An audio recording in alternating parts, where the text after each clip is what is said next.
quand on parle de meublé, on parle souvent de meublé de saison, de meublé de tourisme. Beaucoup en parlent comme étant l'Eldorado de l'année, même du siècle.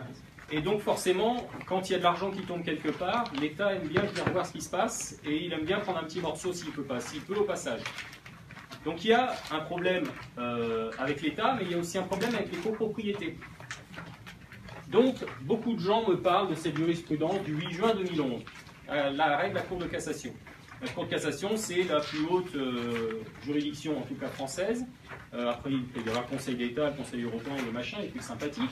Mais, enfin, la Cour européenne, pardon. Qu'est-ce qu'elle dit, cette jurisprudence? Elle dit, quand vous êtes dans une copropriété, même si c'est marqué usage de l'habitation exclusivement, vous avez le droit de faire du meublé si, dans la copropriété, il y a une profession libérale.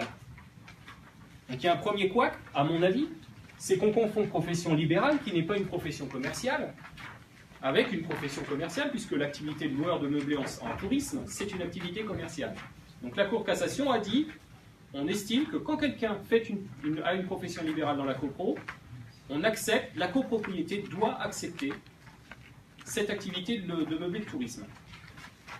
Maintenant, une décision, elle n'est pas isolée, ça ne devient pas la loi. Ça peut être quelque chose sur lequel on s'appuiera ou sur lequel la copropriété s'appuiera pour dire tu as le droit ou tu n'as pas le droit. Et comme toute décision de justice, elle peut être remise en cause par une autre décision de justice qui viendra l'infirmer. Donc ce n'est pas un truc gravé dans le marbre, un arrêt de cour de casse. Donc moi j'ai vu des gens qui m'expliquent que depuis ça, il n'y a plus de questions à se poser quand il y a un médecin dans la copro. Ben moi je dis qu'il y en a. Attends le Joseph quand il sera complètement de suspense, quoi. Qu'est-ce qui a entraîné maintenant cet arrêt, cette décision sur cet arrêt? En fait, le juge, le président de la Cour de casse a dit les copropriétaires n'ont pas démontré qu'il y avait des nuisances supplémentaires avec une location saisonnière par rapport à une profession libérale. Évidemment, hein, vous dites à votre voisin tu me dois 10 000 €, va peut-être falloir dire pourquoi il vous les doit. Apportez la preuve du pourquoi il vous les doit. Les mecs ils disent ça a des nuisances. Apporte la preuve. Ils n'ont pas apporté la preuve, donc ils vont se faire foutre. Donc l'arrêt de cour de casse il repose sur des mecs qui disent on a des ennuis dans la copro, mais croyez-nous sur notre bonne foi. Ils disent pas, les mecs, ils arrivent complètement avinés à 2 h du matin, les valises, elles bousillent les couloirs et ça circule toute la nuit et ça part à 3 h du matin. Ils disent pas, il y a des graffitis maintenant parce que les mecs, ils rentrent avec un code et compagnie, on ne sait pas qui rentre, ils repartent. Les cages d'escalier sont... Ils disent rien de tout ça. Ils disent, ça nous embête. Bah, va te faire foutre. Donc là, l'arrêt de cour de casse du 8 juin 2011, c'est ça. Hein. C'est des gens qui disent, moi j'ai mal au dos, mais je veux surtout pas qu'on me soigne et je vous dis pas d'où ça vient. Ben, voilà, je leur dis, va te faire foutre.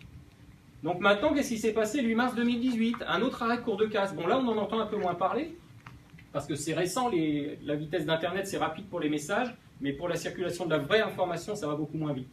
Donc, là, il y a un arrêt de cour de casse qui dit « avec prestation hôtelière ». Donc, je sens bien les gens qui expliquent que ça, c'est la vérité absolue, qui vont m'expliquer que quand il n'y a pas les prestations hôtelières, cet arrêt vaut rien.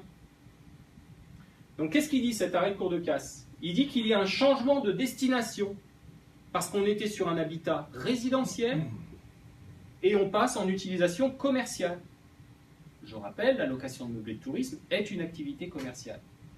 Donc, il y a un changement de destination, c'est ce qu'a dit la Cour de cassation.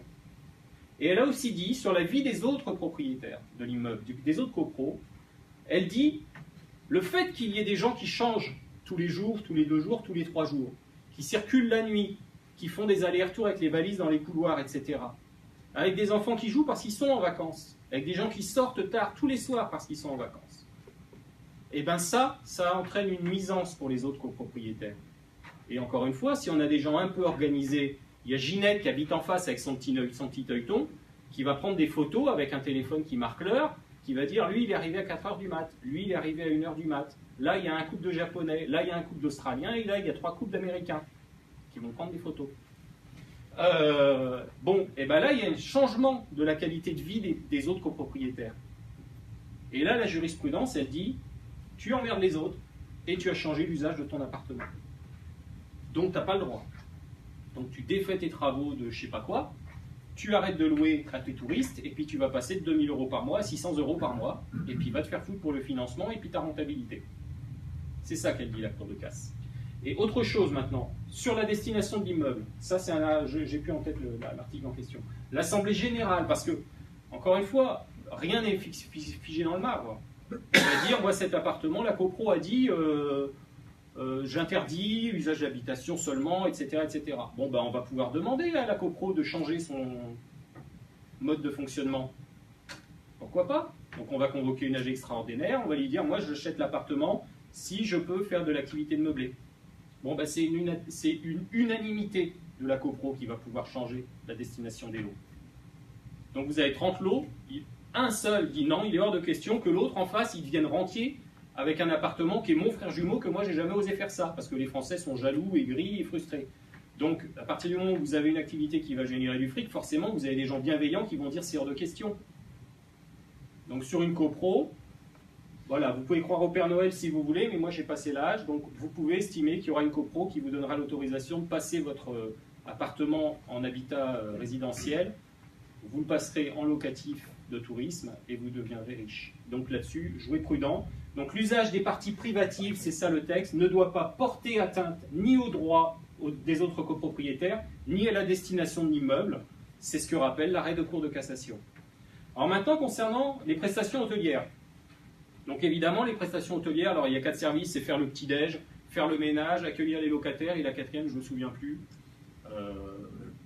Ça me revient plus. Enfin, en gros, les prestations hôtelières, il faut en faire 3 sur les 4. Les draps, non, aussi? Oui, changer de linge, voilà.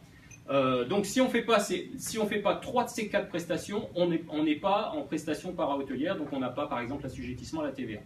Donc maintenant, les prestations hôtelières, ça veut dire quoi? L'arrêt de Cour de casse s'est prononcé sur quelqu'un qui avait cette activité de loueur de meublé et qui fournissait les prestations hôtelières. La question c'est, donc on va me dire, pas de problème, cet arrêt-là s'applique, puisque cet arrêt-là ne s'applique que dans les cas où on fait une prestation hôtelière. Mais moi, je veux louer aux touristes sans leur faire le ménage, la lessive, leur passage.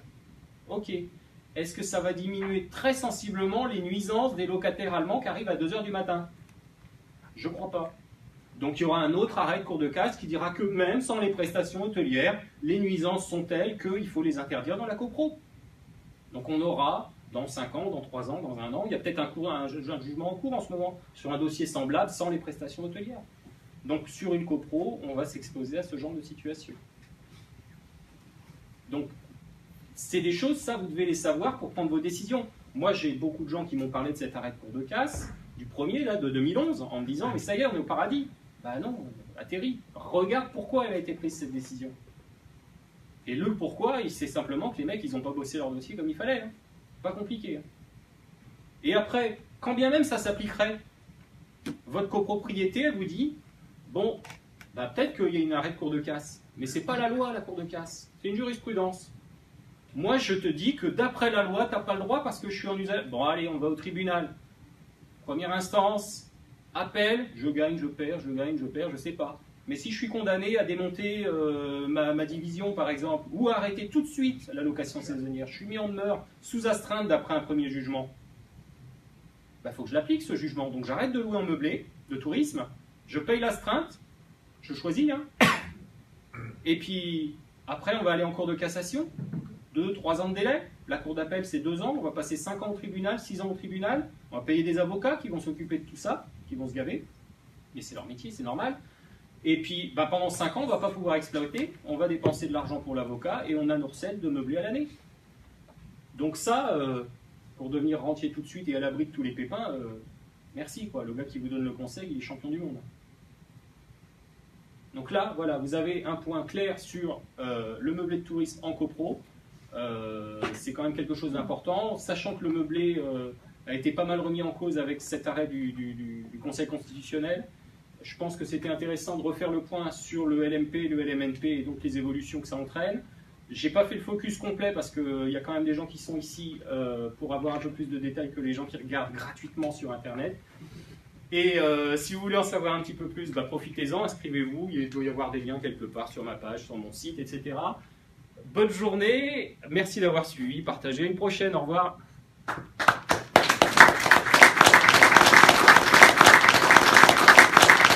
J'ai travaillé dans le secteur bancaire pendant un certain temps et tout ce que j'ai ressenti, que c'était vraiment ça. Tout ce qu'il a dit sur le comportement des conseillers, c'est tellement vrai, vraiment. Moi, je suis venu ici avant tout pour découvrir cette fiscalité qui me paraît, à mon sens, l'une des choses les plus importantes. La négociation avec le banquier, ça également, on se sent beaucoup plus confiant, on est plus fort. La négociation au niveau des banques. Au moins, demain, on peut sortir, on se dit, je sais qu'il faut amener les choses comme ça, c'est comme ça qu'il faut que je vende mon produit, donc mon projet. Négociation et surtout le point de vue bancaire, donc ça reste... J'ai encore découvert des choses. En fait, moi, je pars vraiment avec la plupart des réponses aux questions que j'avais avant de venir. Un excellent formateur, de bonnes informations, c'est sérieux, c'est carré, il a été séché sur aucune question, il connaît son job. Bravo, chapeau. Au moins, maintenant, pour moi, c'est carré. J'ai des points de repère en fait, qui vont me permettre d'avancer dans ce sens. L'investissement que j'ai mis pour cette formation, il a déjà été amorti dès la première journée. Moi, sincèrement, à la fin de mon deuxième jour, je pense que j'ai déjà amorti mon investissement. Très favorable, je suis très positivement étonné de ce que j'ai entendu, de me rendre compte qu'effectivement, pour une fois, on a les infos qu'on vient chercher sur une formation. Oui, complètement. Je dirais, si vous avez besoin de commencer par quelque chose de sérieux, de structuré, allez au séminaire de Laurent, vraiment sans hésiter.